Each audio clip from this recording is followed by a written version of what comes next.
Spinal muscular atrophy രോഗം ബാധിച്ച എറണാകുളം കൂത്താട്ടുകുളം സ്വദേശി ധ്രുവാന്റെ ജീവൻ രക്ഷിക്കാനുള്ള നെട്ടോട്ടത്തിലാണ് നാട്ടുകാർ. 3 മാസം പ്രായമുള്ള ധ്രുവാന്റെ ജീവൻ തിരിച്ചുപിടിക്കാൻ 16 കോടി രൂപ കണ്ടെത്തണം. മകന്റെ ചികിത്സയ്ക്കായി സുമനസുകളുടെ സഹായം കാത്തിരിക്കുകയാണ് വീട്ടുകാർ.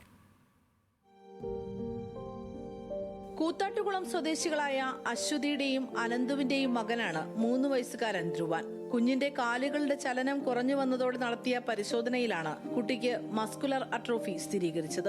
സ്പൈനൽ മസ്കുലർ അട്രോഫി ടൈപ്പ് 1 ആണ് ധ്രുവന് ബാധിച്ചിരിക്കുന്നത്. കോലഞ്ചേരി മെഡിക്കൽ കോളേജിലെ ചികിത്സയിലാണ് രോഗം സ്ഥിരീകരിച്ചത്. തുടർന്ന് വിവിധ ആശുപത്രികളിൽ ചികിത്സ നടത്തി. നിലവിൽ റിസ്ട്രിപ്ലാം എന്ന മരുന്നാണ് കുഞ്ഞിന് നൽകുന്നത്. ചെറിയൊരു മാറ്റം പ്രകടമാണെങ്കിലും ജീൻ തെറാപ്പി ആരംഭിക്കണമെന്നാണ് ഡോക്ടർമാർ നിർദ്ദേശിച്ചിരിക്കുന്നത്. ധ്രുവന്റെ ജീവൻ രക്ഷിക്കാൻ സാധ്യതയുള്ള മരുന്ന് വിദേശത്തു നിന്ന് എത്തിക്കണം. ഇതിനായി 16 കോടി രൂപയാണ് കണ്ടെത്തേണ്ടത്. ഡോക്ടർ ഇങ്ങനെ സംഭവം ഡയഗ്നോസ് ചെയ്തതിനു ശേഷം പറഞ്ഞു എത്രയും പെട്ടെന്ന് തന്നെ മെഡിസിൻ സ്റ്റാർട്ട് ചെയ്യണം, അല്ലെങ്കിൽ ഇങ്ങനെയുള്ള കുട്ടികൾക്ക് മെഡിസിൻ ഒന്നും ഇല്ലാണ്ട് ഒരു 4 മാസത്തോളമൊക്കെ സർവൈവൽ കാണുള്ളൂ എന്ന് പറഞ്ഞു. നമ്മൾ ഇതിനെക്കുറിച്ച് അന്വേഷിച്ചപ്പോൾ അവിടുന്ന് ഡോക്ടറും പറഞ്ഞു ഇങ്ങനെ ഒരു ജീൻ തെറാപ്പി എന്ന് പറയുന്ന തെറാപ്പി ഉണ്ട്.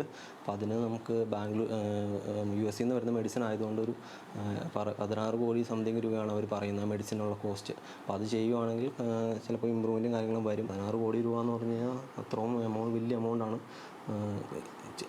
എല്ലാവരെ കൊണ്ടും പറ്റുന്ന രീതിയിൽ ചെറിയ എമൗണ്ടുകളാണെങ്കിലും ഒന്നും ചെയ്യാൻ പറ്റുമോ, അല്ലെങ്കിൽ അത് മാക്സിമം ഷെയർ ചെയ്യുവാണെങ്കിൽ ചെയ്യാൻ പറ്റുന്നവർക്കും ചെയ്യാൻ പറ്റും. ചെറിയ എമൗണ്ടുകളാണെങ്കിലും ഇടുവാണെങ്കിൽ എങ്ങനെയും ഇത് ട്രീറ്റ്മെൻറ്റ് ചെയ്തു കഴിഞ്ഞാൽ അത്യാവശ്യം നല്ല ഇമ്പ്രൂവ്മെൻറ്റും കാര്യങ്ങൾ വരുമെന്ന് നമുക്കൊരു പ്രതീക്ഷയുണ്ട്. ദിവസവേതനക്കാരായ അനന്തുവിനും അശ്വതിക്കും ഈ തുക കണ്ടെത്തുക സാധ്യമല്ല. അശ്വതി പ്രസവത്തെ തുടർന്ന് വിശ്രമത്തിലാണ്. അനന്തുവിന്റെ ചെറിയ വരുമാനം കൊണ്ട് ദിവസേനയുള്ള ചികിത്സ പോലും മുടങ്ങുന്ന സാഹചര്യമാണ്.